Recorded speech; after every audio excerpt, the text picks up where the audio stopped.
Good morning, metalheads of the internet, and welcome to a brand new episode of the Metal Meltdown. I've got a special treat for you. I recently had the opportunity to speak with and hang out with Cammie Beverly, lead singer from Oceans of Slumber, and we talk about their brand new album, Where Gods Fear to Speak. We talk about post-apocalyptic movies and themes and ideas. We talk about AI, religion, and so much more. Here you are. Here it is, right now. Enjoy. Right off the bat, I want to say thank you for being here. Welcome to the Metal Meltdown.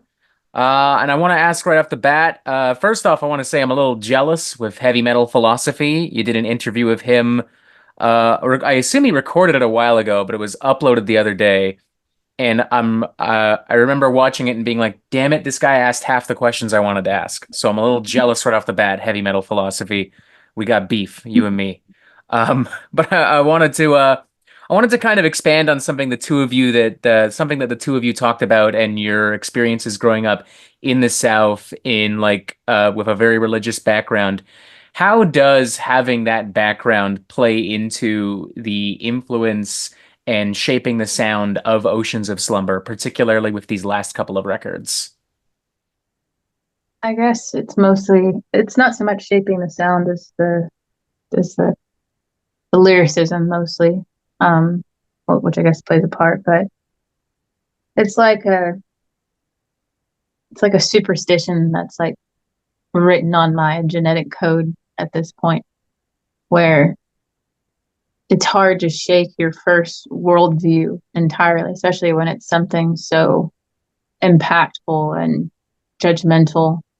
Um, it has a way of being etched really deeply that you don't just shake it away. That I find sometimes at the root of things that anger me or that I can't reconcile or that I see as maybe faults in other people sometimes are laid in their religious foundations. That I feel like if people cared more about each other instead of upholding their philosophies or being right, then maybe like the world would be a better place. And while religion, at least Christianity, I can speak to, but obviously we see across the world where there's a lot of religious persecution, and it's not just Christians to others or vice versa, that sometimes people care a lot more about being right than they do about um, helping each other. And so when it comes to writing the new songs and making lyrics, I have a way of always going back to these sort of sensitive places and these ailments that I feel like are an underpinning of how people interact. And that's primarily, I guess, what our albums explore. It's a personal sort of introspective look at our own way of doing things, and then how we relate to other people are just common themes that we use. And for me, I guess a lot of times it comes to religion because it's such a driving force for so many people on how they interact. Would you still consider yourself a religious person, or is it more like I know you talked about this a little bit with but I just would you still consider yourself a religious person, or is this more something where it's just like this is a part of who I am, this is my past, this isn't who I am now? Yeah, I don't consider myself religious at all. Um, I I pride myself off of not having any like concrete affiliation. I think it's very important to be knowledgeable about a lot of things. I've I've studied the Bible. I've gone to a religious university where I had to pass exams based on the Bible to get my degree, and so I'm hardly uh, unversed. But I don't I don't believe in organized religion, really. And so no, I don't. I wouldn't say that I have. I wouldn't say I'm a very spiritual person, or and I'm not a religious person. But it's, I'm just an existing person, and I have a lot of reverence for others and for nature and for the order of, the world, um, and nature in that sense. But I don't subscribe to trying to appeal to something outside of the atmosphere. And do you feel that you maybe have a different perspective on like extreme music and satanic music or whatever because of your background? Um, I wouldn't say I wouldn't say I have a different view. Um, I see it, to me it's very similar to people who are very commercially religious celebrating Christmas or Easter. Hmm. That very few people know the origins of Christmas and Easter. Um, but everybody knows how to play along. And I feel like satanic themes are very similar. Everybody knows the idea of being satanic, and so it's Hmm. easy to play along, that it's kind of just a charade to me. And I love the intense imagery of both sides uh of Christian teachings, and that means, God and the angels and disciples, and then you have Satan and the demons and hell. And I think that that's equally as exciting, and they're all, characters from the same play. So why not have a little bit of music for both? If It's if gospel is mhm. the light, then satanic death metal is the dark. It's interesting, like something I've thought about how the idea of what music is satanic and what music isn't. It has changed, but it also simultaneously hasn't. Like I think about when Sam Smith was at the Grammys doing that song Unholy, and people just like, oh, this is the most satanic, evil, dark, horrific thing I've ever seen on TV. And I mean, sure, I guess if you've never listened to any music ever, then maybe that is terrifying. And then earlier this year in the summer at the Olympics, Gojira just does a show, no satanic imagery whatsoever, and that's also just perceived the exact same way. It's kind of fascinating. And I mean, I feel like that's a whole other discussion and conversation about people just attacking what they're unfamiliar with and whatever, Right. but it's still always interesting to me how it's just like this is satanic, therefore it's bad, or I think it's satanic, therefore it's bad. I think it's just superstition. Hmm. People need this tangible thing. They need to think that what they care about and the things that they uphold have outcomes if they don't do it. And if I've learned anything moving away from religion and being secular and demonic as I am now, it's that it doesn't change anything. Whether you get up every morning and do your prayers, or you get up and smudge your house, or you know, put on a satanic death metal album, your car tire may or may not go flat. You may or may not get stuck in traffic, and you may or may not have good or bad news happen that day. Like, it doesn't change anything what superstitions you apply to your daily comings and goings. And so it's funny to me when people are like that's so satanic, like it's just gonna summon the devil right there, and something crazy is gonna happen. And it's like nothing happens either way. And that's kind of my point. I feel like if that were to ever, if there were even a chance that that could happen, it would have happened like 70 years ago when Elvis was shaking his hips on TV, or when the Beatles dropped Helter Skelter or something. Like it, I feel like Yeah, it should have already happened at some point in the past 70, 80 years of pop and rock music. absolutely. It's the ship for fantastical is kind of sailed. So Hmm. Oceans of Slumber has a brand new album coming out this week in just a couple of days. In fact, I may or may not have an album review up within the next couple of days. Spoiler alert, I'm really, really enjoying it. And I want to ask you, just pretend I'm an idiot. It's not that hard of a stretch. I am one in a way. And I don't know anything about this band. I don't know anything about music. How do you feel this record expands on the previous album, Starlight and Ash? well, it's a new conversation. um One thing about us is we don't necessarily like to repeat ourselves, and it's not in this it's not for the sake of doing something different that we do things that are different, but we are very evolving, growing people, and that's going to manifest in the music that we make too. And the world's changed quite a bit since Starlight Nash was written.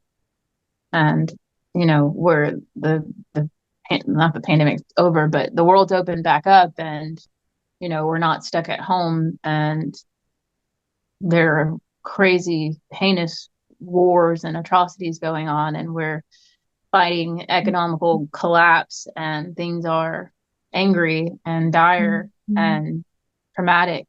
And as a band who interprets our experiences and things around us, our album's going to echo that. And so, just like Starlight and Ash, it was a reflection of the quiet, intimate reflections that people were doing.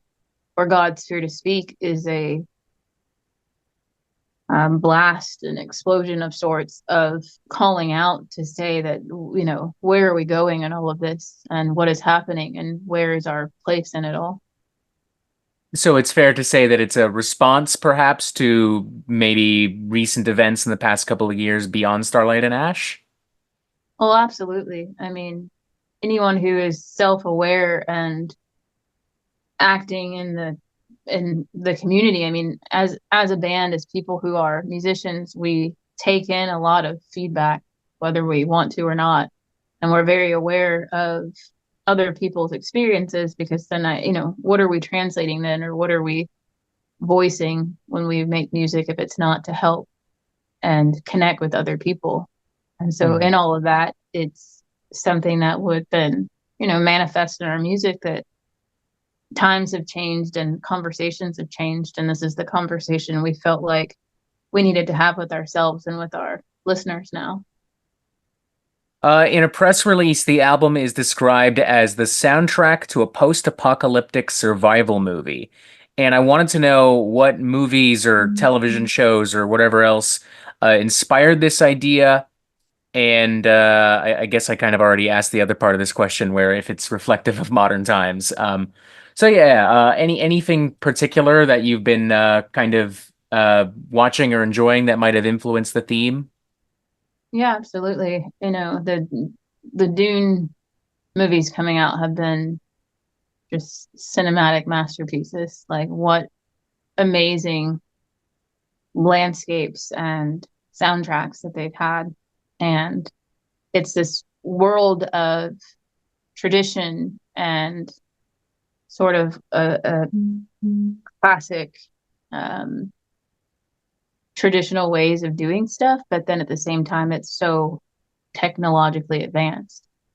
Um, and I feel like with the introduction of AI into our lives, and how quickly technology has grown, but at the same time, how embedded still our superstitions and conspiracy and religious undertones have become, that they're moving together in this way that's alarming and not necessarily helpful. And so then that had us looking at things like Blade Runner and Book of Eli, where you have these sci-fi, futuristic dystopias where people are so embedded in this religious tradition, but at the same time, absolute slaves to the technology that is wielded upon them by these big corporations or these overlords, that, if ever a dystopian path was laid out, it very much feels like it's that one. If Hmm. we had to guess, which ones we need to be reading and paying attention to for some notes on how to live, it seems like it might be those. It's fascinating too, because I find online, and maybe this is just social media algorithms work differently for everyone, mind you, but like I always see like the more like kind of conservative Christian leaning people are always posting like AI misinformation kind of stuff, like AI images of like soldiers coming back from war. Uh, Facebook moms and dads being like, God bless. How many likes can our troops get? And it's like this isn't real. And it's fascinating to look at these kinds of conversations about AI and tradition in these big blockbuster movies and classics like Blade Runner, Dune, and some of that context and some of that like some of those things that are happening is just kind of like it goes over a lot of people's heads nowadays, I think. I mean, with AI especially, um, like I think Taylor Swift had to come out like last night and be like, no, the AI Taylor Swift is not me, obviously, and I don't support this or whatever. Yeah, I think that AI is a wonderful device for fueling our own delusions. And it doesn't, I think it's not going to take something and make it futuristic. It's just taking what we're doing now and creating imaginary landscapes for us to find ourselves deeper embedded in them. Hmm. And how you say the algorithm works differently for everyone, I think that I think it works the same for everyone. It just portrays a unique fit to addict you. And what addicts you is going to be different than what addicts someone else, or what is going to make you feel like engaging or purchasing or buying. It's just going to look different. I think it works the same for everyone, in that it's meant to addict you to using whatever it is you're using. Hmm. And it's like adding MSG to to everyone's internet usage or everyone's output. And whether or not it's a good cook's way of making himself great. Whereas, let's say the five-star chef doesn't need it, but it's an equalizer none the same, because KFC is just as good as, you know, anybody. They'll fight you over some fast food. So, I don't know. I might be biased. I'm a chef myself, but I happen to think I make better fried chicken than KFC. So right. I Well, don't there you know. go. And it could be, but the MSG, it's got people addicted. And I That think is true. that's what AI is doing. It's kind of like a goop that's being put into everyone's mind via these algorithms that were already a form of AI, an absolutely insidious one. Hmm. And it's just making us more delusional. Whatever weakness or cracks or vulnerabilities you might have had psychologically, like it's like the internet, social media. It's just trying to find a way to wedge itself in there and make you more at ease with it and more engaged with it. But it's a deadening thing. I think I know the answer to this question based on the conversation, but I'm just gonna pretend that I'm an idiot because I am. Where does Oceans of Slumber stand on integrating AI into the creation, production, and release of art? I mean, I guess it's pointless. If it, it's one of those things like, do you care about people or do you just want money from people? And are you an artist that's just trying to get famous and get rich, or are you trying to express something to help people and connect with people? That, like, sure, you can make hit songs arguably with AI, and there's a lot of DIY softwares that help you figure out, song sequences and everything else. But if you don't have the drive, if you don't have the means of expression to make it yourself, then are you really doing something that is helpful or beneficial or meant to connect with other people? Because Hmm. then you're just making noise. You're making very beautiful noise that's meant to just exploit people from their money. And you don't care about connecting with them. And it's not about your utility as this entity that can like manifest from beyond the untangible into the tangible. You're just a computer program installer. Like, I wouldn't consider that person a musician. You're just an AI song maker. Hmm. But it everything has become commercialized, and it's going to be hard to separate AI from anything, including music.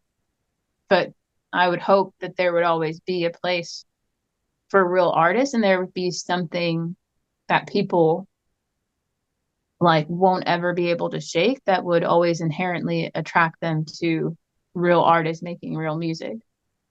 But we're not like super smart, so it's pretty easy to put a video or put something up and you're like, well, it sounds like what I like. And we've been dumbing ourselves down for a long time when it comes to music. The algorithm has forced people to be so consistent with what they put out that there's no human variation. There's no nuances anymore. You have to keep making the same music so the algorithm can put you on the same path so it knows how to promote you. And if you deviate too much, it pretty much just says like screw you and stops dealing with you. Mm-hmm. And so we force artists, we force people who were expansive and colorful and interpretive, and they took in all these things to make this music. Well, now just take in this one thing, make this one type of music, and don't change your look too much, don't change your message too much. Have this thing that just fits on this track so we can push you down everybody's throats easily. And so, you know, we've allowed simpler and simpler music to find its way to the top. And of course, then that would make it very easy for AI to replicate what we're doing if it wasn't very complicated to begin with. Mm-hmm. I think So some Metal Meltdown viewers may know where I stand. My stance has always been like AI, generally speaking, with music, I just think it looks bad and feels wrong, just inherently. AI is not currently, and who knows, this could change. I hope it doesn't, but it is not currently capable of creating original content. It is inherently derivative. It is by design derivative, and therefore anything made in AI, it can't be art because it's not a real fresh new thing. Like it's one thing to use AI. Like I think Unleash the Archers earlier this year did a good job at using AI to tell the story of like an AI unit. It actually used AI. They used AI to write lyrics for the character in the album, but it was still them like really writing their songs and producing the music and like putting everything together themselves. And even just for like, I don't know, a quick laugh here and there, like if I'm for scrolling through TikTok and Plankton is singing Pink Pony Club or whatever, like sure, that's fine for a giggle. But if you're using AI solely to create music, then yeah, I don't know how you can really call yourself a musician. yeah, it's well, I would wonder what your I feel such a deep connection to the music that we make and what it gives me in relationship to fans and other people. That if I purely used AI to make the music, I just wonder what it would feel like then when people receive that and then they look back at me. Hmm. It's like, well, I feel like that's kind of shallow and it's like, well, what did you give anyone? And what do you mean to people if you didn't really share yourself? That it's very smoke and mirrors and that it's barely sustainable when you are a real musician, the headache and pressure of it all that I can only imagine if you're just kind of faking it or phoning it in that it has a backlash that would be deeper. In the same press release before, you mentioned using a cover of Wicked Game from Chris Isaak as the end credits song in this conceptual post-apocalyptic soundtrack that is Where Only God's Fear to Tread. Were there Fear to other speak. songs that were considered for the role of a end credits song? For God's fear to speak. I guess Where for God's God's Fear to fear to Speak. My you're not the apologies. first. No, you're not the first. For God's fear to tread, I guess has um a flow to it because it's happened a lot, but it's okay. Sorry, Out of so finish. Say that again. yes, Wicked Game from Chris Isaak. It acts as like a post credits kind of song. Were there other songs that you were considered to cover to fill this role? Yes, and Wicked Game was decided very last minute. Like within the last few hours that we had, couple hours that we had at the studio. Um, Ooh. we had a show in New York last month. Yeah, and we actually did the cover that was supposed to be the one that was on the album. Um, and it is Crying by Roy Orbison, but it's the Jimmy Necco's version. Ooh, that would have been really interesting. And so it's live recorded. It'll be something we put out down the road.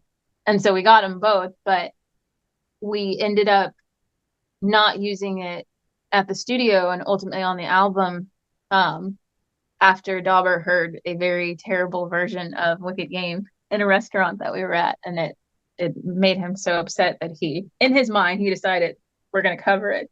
And we have a long list of covers that we potentially will do. Um, but we were there.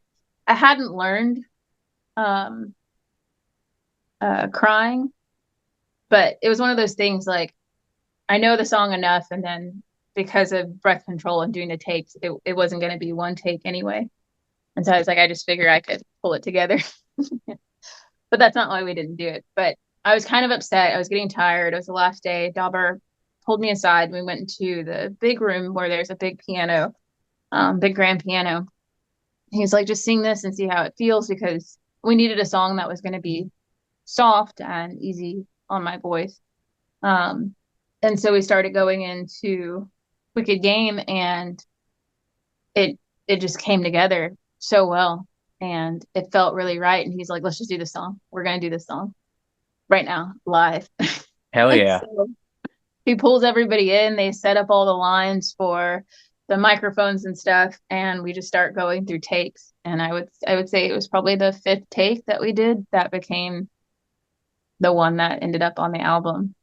And it's a great song, and it has a very similar feel to Crying, as far as that like love struck, grief stricken longing of a song. It's like they're very lateral emotionally, and we wanted the finishing touch of the album, like you said, to be this like a lot of movies nowadays, they'll have a cover of a song, done acoustically as the credit. And so we're Hmm. like, what a better fit to do that for the album. You're back in your seat and you're sort of reeling about this thing that you saw, but here's this familiar thing to kind of tie it to life for you now.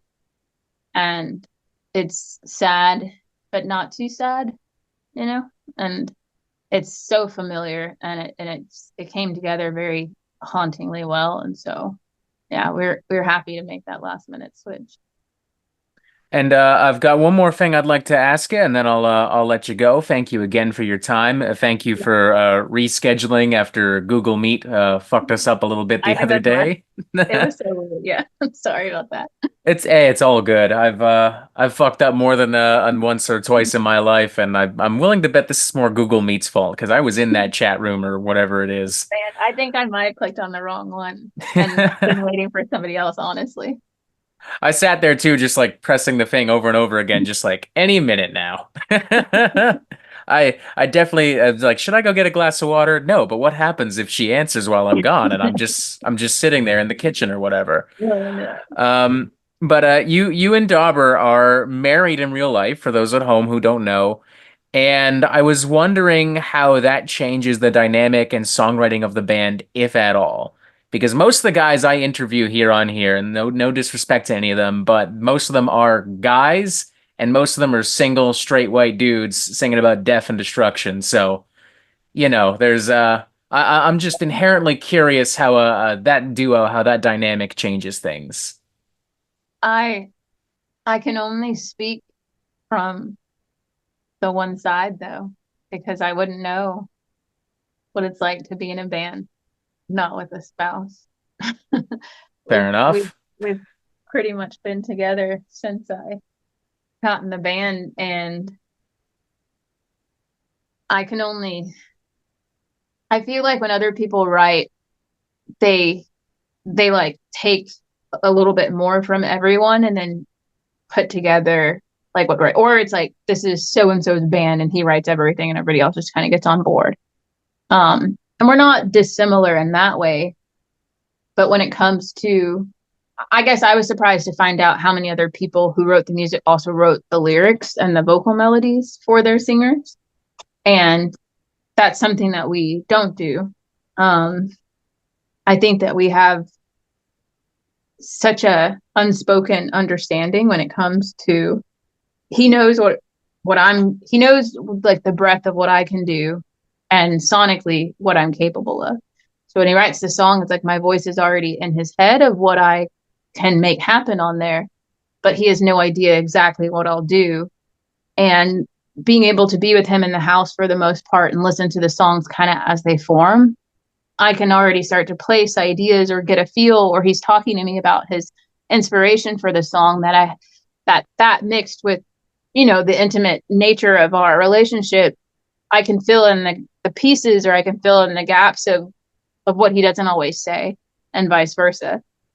That when it comes to the songs actually coming together, it's just like us breathing. Like, I could say there's almost never been a time where he's turned back something that I've done and been like, no, go a different direction, or do something different. And then, I mean, everything he writes me, they feel like just gifts to me. I'm always blown away and in awe of what he does. I'm not like, add some snare here. Not that I could ever tell him, because I don't know.